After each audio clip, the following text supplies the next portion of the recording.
At some point, does the conservative media run out of viewers? Because it is appealing to sort of an old, kind of crusty, creepy, weird worldview. It's time for this week's Wacky Moments of Liberal Expression, and topping this week's list, in an effort to talk about Russia-Trump allegations, CNN decides to go to a jail in Thailand to talk to a hooker there about information that she claims to have. She describes herself as a seductress, a relentlessly self-promoting 21-year-old named Anastasia Vashukevich.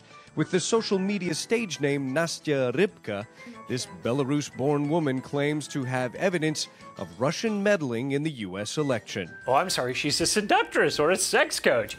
You know, CNN's attempts to give her profession credibility are awesome. It was loud and hot and chaotic, and talking through the bars, she says that she witnessed meetings between the Russian billionaire Oleg Deripaska and at least 3 Americans who she refused to name. And Jim Acosta is wondering why no one takes his network seriously anymore. Say, Sarah, that's the third briefing you've not taken a question from CNN. Aw, poor Jim. I mean, come on. Giving airtime to Russian hookers jailed in Thailand shows that CNN is certainly willing to give airtime to a wide variety of voices.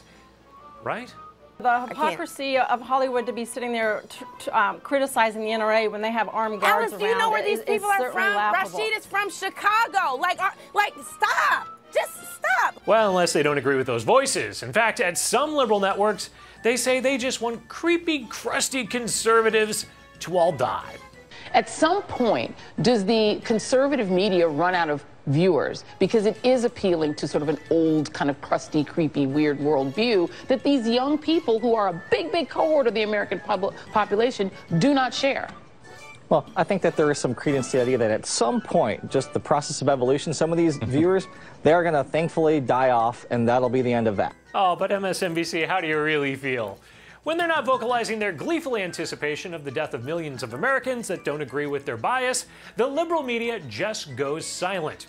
Here we get to watch NBC avoid saying the party of this disgraced Democrat. In Nashville tonight, a bitter public farewell from the city's now former mayor after an extramarital affair with her bodyguard led to a swift fall from grace. Megan Barry resigning from office today, hours after pleading guilty in court to theft of property, accused of taking it's the city party funds. affiliation. Our Kerry Sanders is in Nashville and has details. Raise your right hand, please. Tonight, the now former mayor of Nashville Former smiling mayor? for her mugshot. Party affiliation? Guilty. Megan Barry pleading guilty to a felony theft charge, then resigning her office. NBC insisting on never mentioning her party affiliation carries on for the entire 2-minute-plus piece. Now, I wonder why. Could it be it's just hard for some in the media to cover negative news on Democrats? Or even give a Republican credit for major historical moves, like President Trump setting up a diplomatic summit with North Korean leaders. Because at Morning Joe, it was revealed that the real reason for this happening... Again, a distraction to change the headlines from Stormy Daniels, which was yesterday. Yeah, that's exactly what it is. Yeah, no, the distraction from real news, that is all you, Morning Joe. That's all for now. I'm Eric Shiner from MRC-TV. I'll see you again with more liberal wackiness next week.